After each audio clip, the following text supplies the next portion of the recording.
Doctor हर्ष तिवारी जी, फिरोजाबाद से। राधे राधे महाराज जी। महाराज जी, इंद्रियों को वश में रखना सुख का मार्ग कहा गया है महाराज जी, लेकिन जीवन शैली आजकल खान पान कुछ ऐसा हो गया है कि लोग तली हुई विषाक्त खाद्य पदार्थ जैसे कचौड़ी, समोसा, बड़ई, अन्य फास्ट। चलो शुद्ध पदार्थों से बने हो तो ये भी बात ठीक है।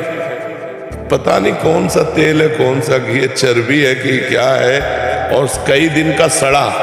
बाजार की चीजें तो मुझे लगता है कि परमार्थिक साधक को तो खाना ही नहीं चाहिए, क्योंकि वो बहुत ही अपवित्र और शरीर के लिए भी हानिकारक। वैसे सब लोग पसंद बाजारे के करते हैं, घर की रसोई करना पसंद करके होटल का ज्यादा पसंद करते हैं, गोलगप्पा ये सब दुनिया की चीजें ज्यादा पसंद करते हैं। मैं ना लंदन से आई थी और मैं जब से आई हूँ तब से गोलगप्पे, छोले भटूरे, पाव भाजी ये सब खाने में लगी हूँ, क्योंकि खाते पीते और मैं आपसे यही प्रश्न पूछने वाली थी कि मैं कैसे अपने आप, आपने कहा है सत्संग में कि साधक को भोजन कम करना चाहिए। असल बात यह है ना कि जब भगवान की प्राप्ति की लगन लगती है तो नहीं खान पान ते भावे है, नहीं कोमल वसन सुहावे है, सब विषय लगे ते खारा है, हरियासिक का मन न्यारा है। अभी शरीर में है ना, आपको लगता है मैं शरीर हूं, इंद्री मन की मांगे आप अपनी मांगे मान रहे हैं, इसलिए आप इंद्रियों को शासन में नहीं ले पा रहे। अगर थोड़ा सा ज्ञान हो जाए, दृष्टा भाव में आ जाए कि तो इंद्रियों की मांग है। मन और इंद्रियां मना कष्टान इंद्रियाणी प्रकृति स्थान कर सती, नहीं मुझे इसमें नहीं जाना। देखो 2 अंगुल की जीभ है, बस इतना ही स्वाद है, और यहां से गया सब बेकार। ले घाटी नीचे माटी, ये घाटी नीचे माटी केवल।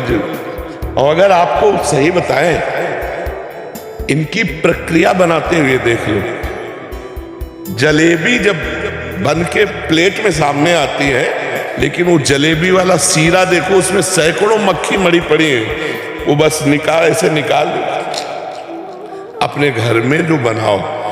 गोलगप्पा खाना है तो अपने आजकल गूगल से सब आप सर्च करके जान सकते हैं, यूट्यूब से, गूगल से, बढ़िया अपने घर में बनाओ, ठाकुर जी को पहले पवाओ और फिर आप पाओ तो बुद्धि शुद्ध रहेगी। तो हमें लगता है कि मन को चराने की इंद्रियों के साथ जो आदत है, इसे धीरे धीरे कंट्रोल करें।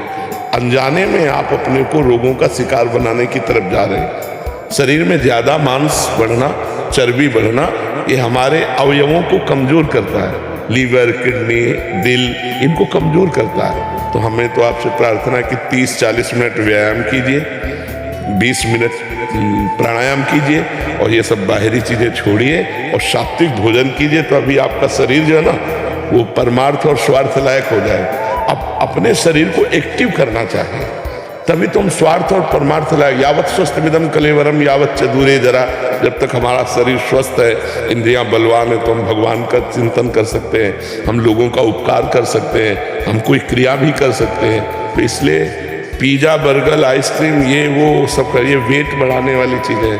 अरहर की दाल, मूंग की दाल और रोटी, अब ये किसको पसंद आएगा? हर की तुरंत बना के दाल ठाकुर जी को भोग लगा के पाओ तो वो स्वादिष्ट है कि वो स्वादिष्ट है?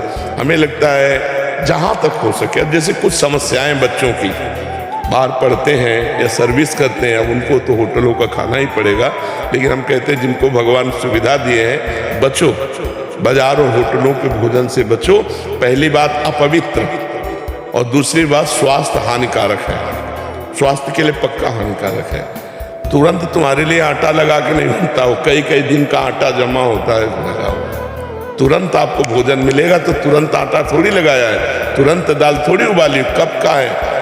आप बासी खाना पसंद करेंगे तो तमोगुण बढ़ जाएगा, भजन में वृत्ति नहीं रहेगी। तो भोजन सुधार तो भजन सुधार हो जाएगा, भोजन सुधार तो हमारे कर्तव्यों का पालन करने की क्षमता आ जाएगी।